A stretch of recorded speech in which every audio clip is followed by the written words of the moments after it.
mais je pense qu'on peut commencer par dire que ceci est un test de format. Ouais. Que ça se retrouvera peut-être sur internet, mais peut-être pas.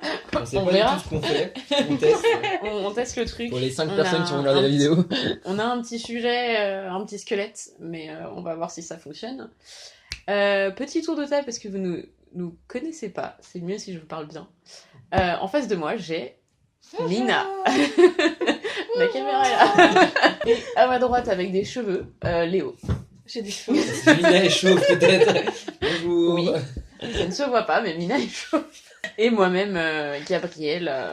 On va vous parler de la représentation dans les livres. La représentation queer dans les livres jeunesse. Est-ce qu'on la refait un peu calme? Non, on va le garder, c'était joli. Est-ce que vous avez tous lu un livre pour aujourd'hui? Vous avez fait votre devoir les enfants. C'est vraiment genre sérieux quoi. Non mais moi je vais parler du livre Les contes et histoires arc-en-ciel en fait. Ce livre-là il a été écrit exactement pour le sujet dont on parle, pour ajouter quoi. J'aime bien parce que la manière dont tu le dis, ça fait genre il y a quelqu'un Oui, qui savait on qu'on l'a allait faire écrit cette vidéo et tu l'as écrite, tu vois. Donc le sujet colle parfaitement parce qu'en gros c'est un collectif qui a écrit 14 contes et histoires avec des personnages bi, trans, lesbiens, gays, etc. Pour que on s'y reconnaisse, qu'on voyage un petit peu dans notre imaginaire. Et il était plutôt pas mal et je me suis rendu compte que je ne l'avais pas fini, très surprenamment.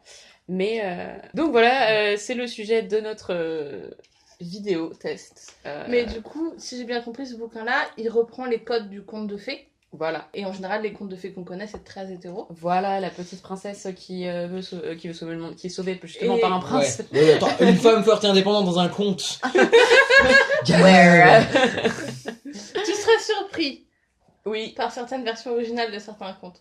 Mais ouais, du coup, c'est important de reprendre les codes du conte de fées qu'on connaît très bien, qu'on formait nos imaginaires, et de remettre de la queerness, de la queeritude dedans, pour montrer que ça peut aussi être joli et féerique et faire rêver. Bah oui, parce que quand on est petit, on nous raconte des histoires et on nous dit pour s'endormir ce qui va alimenter nos rêves presque, de la princesse elle va être sauvée par le prince et puis sur beaucoup d'enfants. Et c'est que ce serait bien d'avoir des histoires et ce serait top. Enfin, j'aurais aimé grandir avec des histoires qu'on me raconte qui déjà ne parlent pas forcément de... Non. Non. Je disais quoi? Et donc on disait que c'était bien d'avoir des histoires pour les enfants quand on avec s'endort, de la voilà. queerness pour nourrir les imaginaires Voilà, quand on s'endort ou pas quand on s'endort aussi, mais mais voilà, que c'était bien de nourrir les imaginaires avec des choses un peu multiples et diverses. Et puis on va sans doute plus tard aborder toutes les raisons qui font que c'est bien d'en parler aux enfants. Bah oui, pour élargir l'imaginaire, mais donc pas que des histoires où on parle d'amour ou de hurle beaucoup d'enfants à la fin. Ça, c'est un début de diversité déjà, d'avoir d'autres types d'histoires, mais c'est cool aussi d'avoir d'autres types de personnages. Pour le coup, j'avais plus de trucs d'amitié, d'histoires d'amitié. Mais même des amitiés queer, hein, ça m'aurait fait du bien. Non, mais oui, c'est ça, c'est parce que je réfléchissais aussi à tous les livres que j'ai pu lire, parce que je lisais beaucoup au CDI tout le temps. Mais voilà, ça parlait vachement. Je me rends compte qu'en fait, plus tard, qu'il y avait déjà quelque chose qui était là quand on est enfant, en fait. Le genre ou la sexualité, c'est pas un truc qu'on a qu'à la puberté ou voilà, quoi. Donc c'est déjà là, quand on est petit, on va déjà chercher des histoires dans lesquelles on va se comprendre, se reconnaître. Donc, Mais oui, tu dis sexualité, mais il peut y avoir des parents qui sont rebutés par l'idée de faire lire à leurs enfants des livres où il est question de sexualité. Mais c'est pas forcément sexualité, ça peut être... Enfin, on peut parler d'attraction romantique. Oui, comme, oui, voilà. On a fait la distinction dans une autre vidéo. Et que les histoires d'amour ou les histoires qui parlent d'autre chose, mais il se trouve qu'il y a des romances, ça peut simplement être des attractions romantiques qui sont différentes, sans que pour autant on doive expliquer aux enfants les choux et les roses. Et... Bah, de toute façon, tu parles pas de sexe à cet âge-là, quoi, je veux dire... Oui, ça a non, pas sens, forcément, mais elle peut rencontrer lors de... diverses attractions romantiques. Oui. Qui sont des choses que peuvent éprouver les enfants. Enfin, il y a plein d'enfants qui rentrent chez eux en disant qu'ils vont se marier avec une personne du même genre qu'eux. Et oui, ça peut être ça aussi, c'est quand t'as des histoires...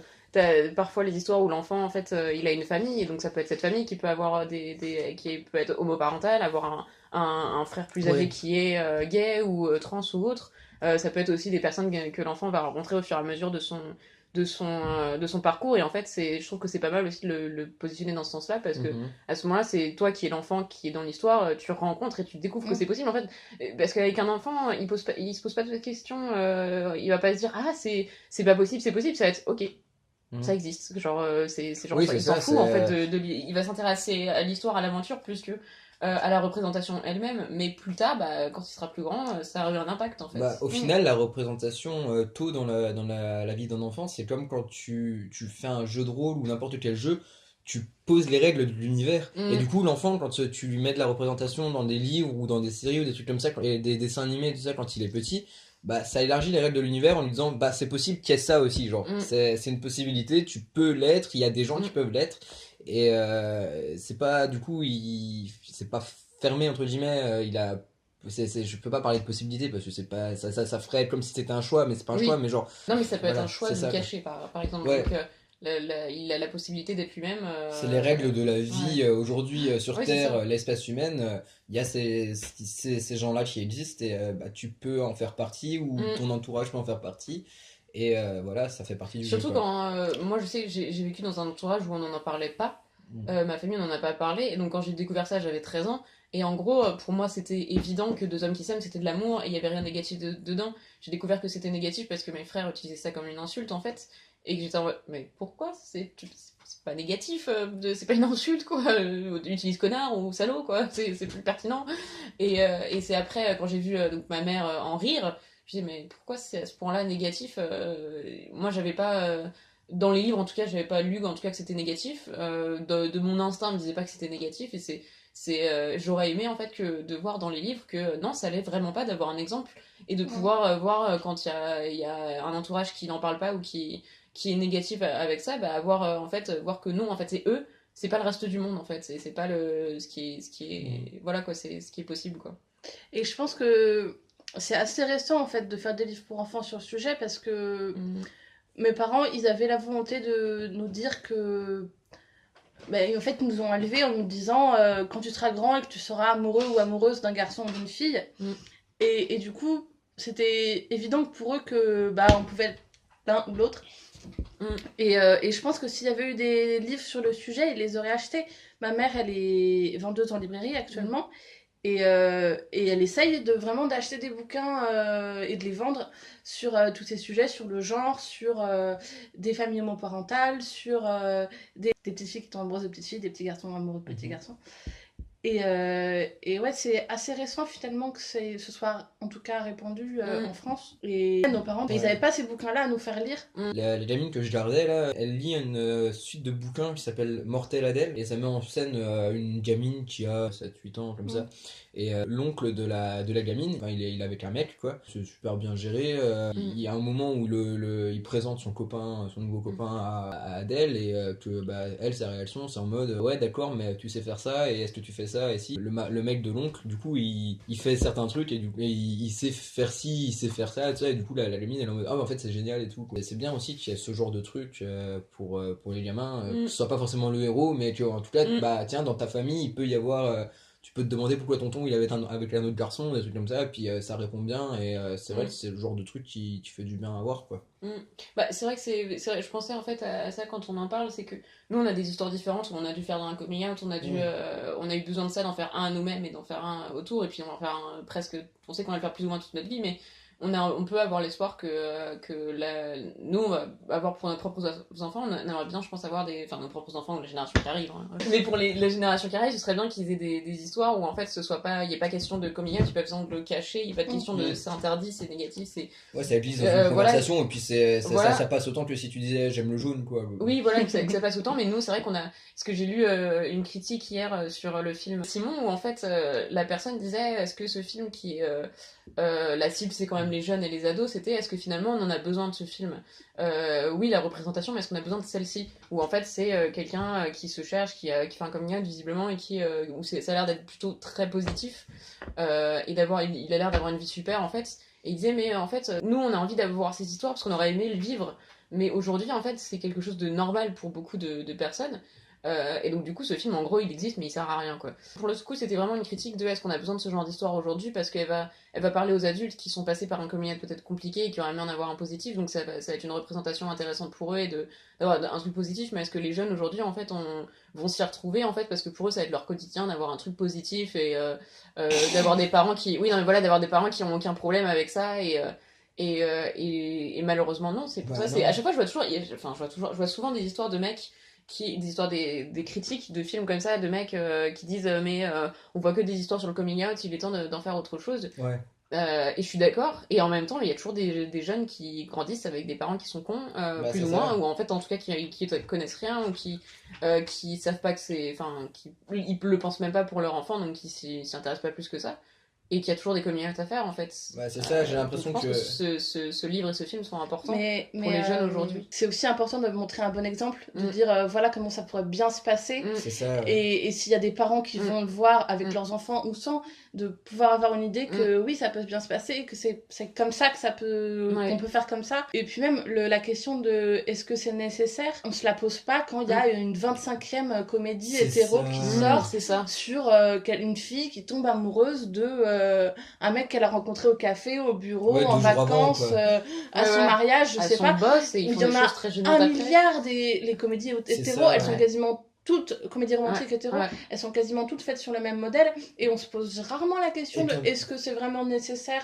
Et quand il s'agit d'introduire un personnage LGBT, tout de suite les gens ils font ouais, mais si ça sert à rien de parler de la sexualité des gens s'il n'y a pas d'utilité pour l'histoire. Mais alors pourquoi tout le monde est hétéro dans ce cas-là? Oui, voilà, c'est ça. C'était quoi, ça servait à quoi de parler de la sexualité de, je sais pas moi, des persos dans Star Wars, les hétéros, je veux dire, ça a aucun intérêt sur le fait qu'ils doivent défoncer du nazi, quoi, genre. Non, voilà, mais surtout, c'est ce qui m'a interpellé, c'est le fait de dire oui, ça parlera qu'aux adultes, les enfants, ils auront de toute façon un monde meilleur. Bah non. Malheureusement, non, déjà. Bah, et on puis, est mieux qu'à 25 ans, mais. Malheureusement, c'est qu'on va chercher. En fait, on va quand même chercher la représentation dans les autres films qu'on va voir. Et les autres films, potentiellement, les histoires, elles sont pas aussi heureuses. Et donc, du coup, avoir en tête tout ça, même si tes parents, ils sont cool. Enfin, moi, mes parents, au final, ils sont cool avec ma copine et tout ça. Ils posent des questions, parfois déplacées et tout ça. Mais de tous les films que j'ai vus, qui ont un peu formé ma vision du monde, ça a été. Mais en fait, déjà, si t'es toi-même, tu vas mourir, et tes parents vont te rejeter, et tu auras 0 ami dans ta vie. En gros, pour caricaturer, c'était ça. C'est hyper violent. Si j'avais eu un livre ou un film comme Simon, même si finalement ça me parlait pas plus que ça, parce que c'est pas mon identité de genre, c'est pas mon identité d'orientation sexuelle, etc., romantique, même si c'est vraiment pas ça, parce que je n'ai pas vécu aux États-Unis avec des parents hyper riches. Oui, c'est ça. Tout ça, j'aurais au moins en fait la possibilité de savoir que c'est possible que ce soit positif, quoi. Et d'avoir un peu d'espoir pour que le moment venu, je fasse un coming out et j'ai pas peur de la réaction de mes parents, quoi. C'est ça, et puis, ouais, ce que tu disais, par exemple, c'est pas des trucs qui te concernent, enfin, entre guillemets, parce que comme tu viens de le dire, t'as pas grandi aux États-Unis avec des parents super riches. Est-ce qu'on a besoin de ce genre de truc? Ils disent ça parce qu'on a on a 25 bouquins et 10 films qui sont sortis, mais genre, avec ces 10 films, t'as pas exploré la multitude de configuration qui peut exister, alors que dans d'autres films pour les relations hétéro, il y a quasiment tout qui a été vu, alors que genre là, la plupart du temps, on va pas se mentir, dans la représentation trans, les plus connues, c'est quand même les femmes trans blanches, et pareil chez... Jouées par des hommes. Jouées par des hommes, hein, ou alors une fois de temps en temps, une femme, attention. Et la représentation gay, elle est quand même très blanche et c'est le cliché contre lequel on en a marre et on essaie de se battre un petit peu, genre le cliché du jeune mec gay blanc super fin, super fin en plus. Tu vois là un petit peu à la Félix dans Orphan Black, quoi. Et genre des fois ça fait des fois oui enfin je veux dire ces personnes-là existent dans la vraie vie, donc évidemment genre qu'il faut arrêter, enfin faut pas non plus vouloir les supprimer entièrement, voilà. Mais c'est pour ça que des livres comme Aristote et Dante découvrent les secrets de l'univers, et ces deux ados mexicains, et déjà rien que ça en fait ça change en fait. Il y a besoin de diversité, quoi, il y a besoin de voir autre chose, d'imaginer autre chose en fait. C'est con, mais il y a besoin de diversité à tous les niveaux, que ce soit la couleur de peau, que ce soit l'orientation, le genre, que ce soit aussi physique, au niveau physique aussi, d'avoir des personnes juste petite, grande, grosse, parce qu'à chaque fois c'est des gens blancs qui ont une bonne situation, en plus genre ils ont de la thune, ça, ce qui leur permet de faire ci et ça. Montrez-nous le mec trans qui vient de se faire jeter dehors par ses parents et qui galère pour essayer de se trouver un toit et des trucs comme ça. Pour finir sur Simon, je voulais, et sur est-ce que c'est nécessaire, je voulais dire aussi que c'est important de se reconnaître dans du positif. Oui. parce que, comme tu disais, on a vraiment beaucoup d'histoires où ça se finit mal, pour des raisons diverses et variées. Mais aujourd'hui, alors que le mariage pour tous est étendu à plein de pays, que c'est censé être normalisé et qu'on nous dit beaucoup mais c'est bon, maintenant on sait que vous existez et on sait que vous êtes là et que vous êtes pas maléfique, machin. Vous avez le mariage, si vous voulez d'autres, c'est bon, foutez-nous la paix. Ouais. C'est important d'avoir des histoires aussi où on peut se reconnaître et qu'elles soient positives et qu'on puisse dire bah ouais, tu vas être heureux. Parce que moi je me souviens qu'une des premières fois où j'ai essayé de parler de bisexualité avec ma mère, bah son inquiétude c'était que on soit extrêmement malheureux, parce que elle pensait que une personne bisexuelle devait changer de partenaire régulièrement et que du coup elle pensait qu'une personne bisexuelle allait forcément être malheureuse dans sa vie parce qu'elle serait toujours insatisfaite de j'ai envie d'être avec une nana mais je suis avec un mec, j'ai envie d'être avec un mec mais enfin alors que bah non, c'est pas comme ça que ça marche. Mais qu'est-ce qu'elle avait comme média pour le lui dire? Rien du tout en fait. Les clichés qui sont véhiculés comme quoi les bisexuels, bisexuels parce que les quelques bisexuels que tu vois à la télé, déjà on te dit pas, on prononce pas le mot bisexuel, et dans les livres aussi on dit pas le mot bisexuel. Moi c'est un mot, je pense la première fois que j'ai entendu à la télé, j'avais 20 ans et c'était Jean-Pierre Coff sur le plateau. Mais je suis désolée, Jean-Pierre Coff est bi, hein. Enfin, mais oui, j'avais oublié. Oui, c'est notre icône bi, c'est Jean-Pierre Coff, incroyable. Oui, mais ouais, c'était sur Olivier Mine. C'était la première fois que j'entendais le mot bisexuel à la télé, et c'était et donc c'était sur le plateau du Petit Journal, donc sur Canal+, et j'avais 20 ans. Et je suis pas sûre du tout de l'avoir déjà lu dans un livre. Bah déjà moi que ça existe, je sais que je l'ai pas lu mais moi je l'ai lu mais très récemment et c'est dans ce bouquin je crois, et je crois que c'est la seule fois où j'ai et donc les enfants de Calliope. Les enfants de Calliope. Et je crois que c'est la seule fois où j'ai lu le mot bisexuel. Et bah toi tu dis que t'as entendu bi à la télé la première fois, tu dois avoir 18-20 ans. Moi j'allais dire bah je l'ai entendu vachement plus jeune, mais en fait avec la différence d'âge on a dû l'entendre à peu près aux mêmes années. Parce que moi la première fois que je l'ai entendu je devais avoir 14 ou 15 ans et c'était dans Doctor House. C'était Doctor House. Ouais bah House, bah il y a un numéro 13 qui est bi et ils disent le mot bi. Et dans Grey's Anatomy aussi. Et ça m'avait assez marqué parce que c'était l'époque où je commençais vraiment à mettre des mots. Je savais depuis un bout de temps que j'étais pas hétéro, mais c'est vraiment ça qui m'a permis de mettre des mots. Ouais, c'était à peu près la même année j'ai commencé vraiment à dire oui bah je suis bi quoi. Pareil, c'est parce que j'ai lu pendant très longtemps beaucoup de livres. Je lisais énormément, mais c'est une année où je me suis tournée vachement vers les séries au lieu de lire. Et en fait j'ai fait putain il y a des gens, je me reconnais beaucoup plus dans eux, et j'ai carrément laissé tomber la lecture jusqu'à ce qu'aujourd'hui, où le dernier livre que j'ai lu c'était l'été dernier, enfin du coup celui-là et un autre, et c'est frappant. Mais en fait je pense que là tous ces livres-là ils me donnent envie de les lire parce que je sais que je vais me retrouver dedans, alors que dans le et c'est le lien qu'on peut faire avec les fanfictions, c'est qu'au moins dans les films en fait je peux avoir un résumé, je peux savoir que les gens, enfin beaucoup plus de gens regardent, et puis même on peut regarder une série, j'ai beaucoup plus de facilité à commencer à regarder une série, à l'arrêter, ou même un film, que le bouquin, je sais pas, j'ai acheté le bouquin, faut que je le finisse quoi, j'ai mis de l'argent dedans. Mais oui, on s'est voilà. beaucoup tourné vers les séries et les films parce que le sujet de l'homosexualité, bisexualité, transsexualité, etc. a été beaucoup plus abordé dans les séries et les films que dans les livres, étrangement. C'est pour dire en fait les maisons d'édition, vous pouvez publier, il y a un marché en fait. Mais je pense que moi le premier livre que j'ai lu où il y avait des personnages queer dedans, c'était donc des personnages gays, et c'était un bouquin de Sophie Chauveau.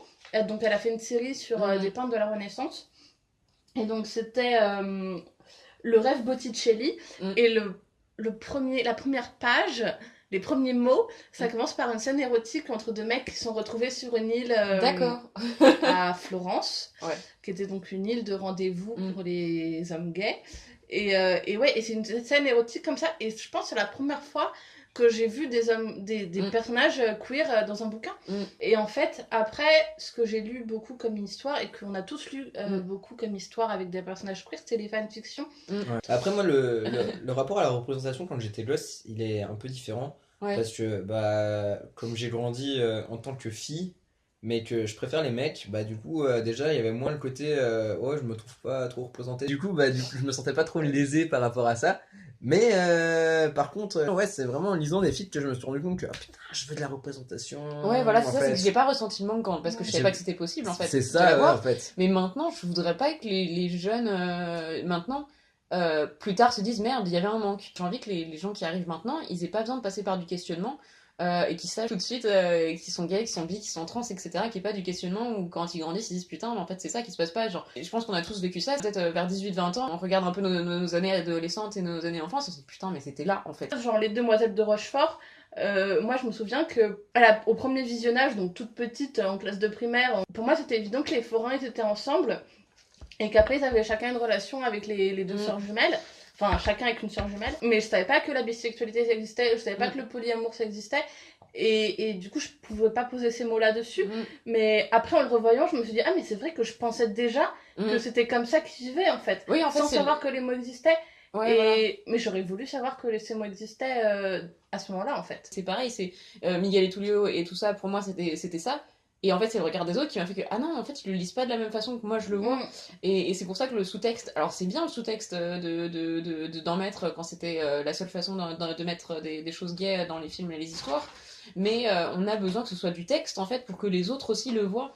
Pour que les personnes qui sont pas concernées le comprennent. Et c'est pour ça qu'il y a besoin de représentation et d'avoir des histoires en livre qui montrent aux enfants, bah, quand on va lire une histoire le soir, et bah, ça va peut-être un prince qui est tombé amoureux d'un autre prince ou d'un paysan. Ça peut être plein de choses, mais il faut, je pense, dès le plus jeune âge avoir ça pour avoir en fait l'imaginaire qui soit ouvert le plus tôt possible, parce qu'en fait, il l'est, mais avec des mots, c'est mieux. C'est bien que des enfants, ils intègrent ça. Ils intègrent Oui, ça c'est tôt, quoi. ouais. Ça évite qu'ils grandissent pour être cons et dire non, t'es mal. Ouais, ça permet de normaliser, ça permet d'ouvrir l'imaginaire, et ça permet aussi ça peut être aussi un outil de discussion, ces bouquins. Si vous voulez bien, je vais prendre quelques exemples. Les bouquins que j'ai lus pour aujourd'hui. Donc, c'est Christelle et Crioline. Donc, c'est deux petites grenouilles. Et il y en a une, c'est une princesse grenouille, et l'autre, c'est une fille de paysan grenouille. Et du coup, donc il y a la princesse Christelle, elle doit se marier, c'est la princesse grenouille.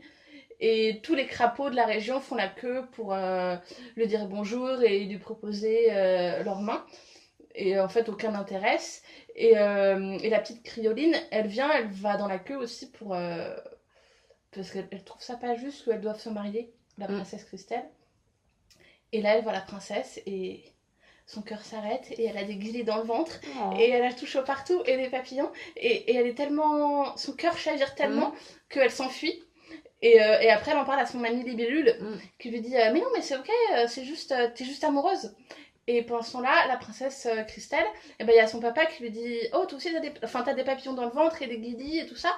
Bah, c'est normal, t'es amoureuse. Bah, du coup, on va aller chercher Crioline. Et donc, les deux grenouilles se retrouvent. Et le roi grenouille, il dit bah, vous allez vous marier puisque vous êtes amoureuse. Allez-y. Et puis, on vous souhaite une bonne descendance. Et ils disent ok, mais pour faire des bébés, ça va être un peu compliqué. Par contre, ce qu'on va faire, c'est qu'on va aller faire le tour du monde et on ramène tous les têtards abandonnés et on va les adopter. Et c'est tellement adorable. Et ben voilà, moi j'aurais bien voulu avoir une histoire comme ça parce que ça te montre que deux petites grenouilles, elles peuvent être amoureuses et elles peuvent être soutenues par leurs parents, leur entourage, et aussi que l'adoption c'est possible pour les mamans grenouilles. Et voilà, et du coup ça te fait, mine de rien, ça peut te faire un sujet de discussion avec ton enfant. Juste, tu lui lis l'histoire en tant que parent, en tant qu'adulte. Tu lui lis l'histoire et tu lui fais passer le message que bah, t'es ok avec n'importe quelle histoire d'amour. Et puis ça peut être un outil pour en parler, pour dire voilà l'adoption, machin.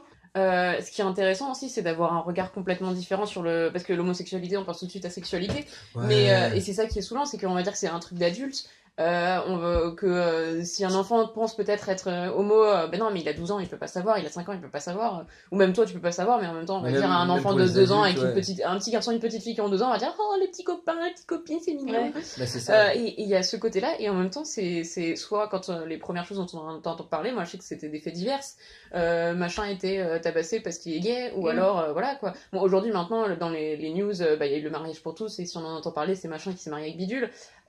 Et c'est positif, mais je trouve que ce genre d'histoire aussi, ça permet aussi d'avoir quelque chose de super mignon du côté des parents et du côté des enfants. Et vraiment, dans Christelle et Crioline, il n'y a pas du tout de côté sexuel. Enfin, elles se font même pas un bisou, elles se tiennent même pas la patte. C'est juste, elles sont amoureuses, tu vois. Et je vais vous montrer un peu les illustrations. Ouais, parce que c'est vrai qu'au final, même pour les adultes, à chaque fois qu'il y a des adultes qui disent, enfin, qui parlent d'homosexualité et tout ça, les autres, tout de suite, c'est ouais, non, mais on veut pas savoir, chacun fait ce qu'il veut de son cul, mais garder ça dans la chambre, ça, genre, ok, mais quand tu parles de deux personnes hétéros, je veux dire, c'est pas, tu penses pas au cul, je veux dire, les relations, homo, tout ça, voilà, elles sont du coup, tellement sexualisées, donc ça fait du bien d'avoir un truc frais. C'est l'illustration quand Crioline tombe amoureuse, en fait. Et c'est très mignon, et abstrait, et rose, et quand ses yeux d'or croisèrent les pupilles oranges de la princesse, elle fut tellement étourdie qu'elle se sauva en courant. Et il n'y a vraiment pas de côté sexuel ou je sais pas quoi, c'est juste... tu vois la libellule qui lui dit depuis que j'ai vu... Donc la grenouille elle dit depuis que j'ai vu la princesse je me sens toute chose. Et la libellule elle lui demande des picotements dans le ventre, oui. Des guillis dans le dos, oui. La chair de poule, oui. Hé hé, tu es amoureuse, voilà tout. Et voilà, et c'est juste mignon. Et en fait, c'est le genre d'histoire que j'ai jamais lu. Là, c'est aussi... là, elles sont toutes les deux. Elles sont toutes les deux et elles sont amoureuses et c'est chou. Et bah, rien que de lire ça, ça m'a pris 1 minute. Et je me sentais toute contente, tu vois, de lire une jolie histoire qui se passe bien et qui est mignonne. Et elles sont juste amoureuses et c'est juste adorable. Et ça fait du bien. Parce que c'est pas les histoires auxquelles je suis habituée. Et donc là, j'en ai une autre, c'est la princesse qui n'aimait pas les princes. C'est pareil, elle doit se marier. Donc le roi, il appelle tous les princes de la région, puis de plus loin, et puis d'encore plus loin. Et puis à chaque fois, elle est là, ouais, n'importe quoi. Lui, là, il a abîmé le tapis de tante Zoé. T'as la tante Zoé qui revient assez souvent. Il a fait peur avec ses tigres au crapaud de tante Zoé. Tu vois, elle rejette l'affection des princes en jetant les fleurs. Il y en a un autre, il a failli abîmer le parfum de l'héritage de tante Zoé. Et du coup, à la fin, le roi, il en a marre et il appelle la fée. Il étiquette tous les crapauds et toutes les grenouilles, on ne sait jamais, de la région. Et donc la fée, elle arrive. Et détail important à remarquer, elle est noire. Ce qui est assez rare pour la représentation des fées dans les contes de fées. Ouais, et elle arrive sur une licorne, ce qui est très gai. Et on se dit, donc l'idée du roi, c'était qu'il transforme, elle la fasse tomber amoureuse ou je sais pas quoi. Bah, elle tombe amoureuse de la fée, en fait, tu vois. Et elle rougit, et la fée, elle est trop jolie. Et voilà. Elle la vit, elle rougit, elle pâlit à sa vue. Était-ce donc cela l'amour tant attendu? Et elles partent ensemble. Sur la licorne. Nice. Voilà, et du coup, au lieu de la forcer à tomber amoureuse d'un prince, bah juste elle tombe amoureuse de la fée. Et il y a le portrait de tante Zoé qui sourit. Donc la tante Zoé est probablement une lesbienne aussi. Et la conclusion c'est, la princesse et sa fée allèrent s'installer dans le pays d'à côté. Elles ne purent pas vraiment se marier et pour faire des bébés, ce fut un peu plus compliqué. Mais toutes les deux, elles vécurent très heureuses et c'est ainsi que doit s'achever tout véritable conte de fées. Elles ont plein de chats aussi, des petits chats bleus. Ça peut aussi faire une discussion avec les enfants de... Bah, pas tout le monde veut avoir des enfants et se marier pour être heureux. Y a des pays où le mariage entre deux femmes, c'est pas autorisé. Et puis même, et pour faire des bébés, ce fait un peu plus compliqué. Bah, ça peut faire une discussion sur la PMA, que des fois, et bah, on va chez le docteur pour aider à faire des bébés. Et voilà, c'est avec des mots simples. Des choses que peuvent comprendre les enfants. Et le troisième, donc c'est Jérôme Parker. C'est Raphaël qui est amoureux de Jérôme. Donc c'est des petits enfants, on sait pas trop quel âge ils ont, ils sont à l'école. Voilà. Et il explique que Jérôme, il lui tient toujours la main.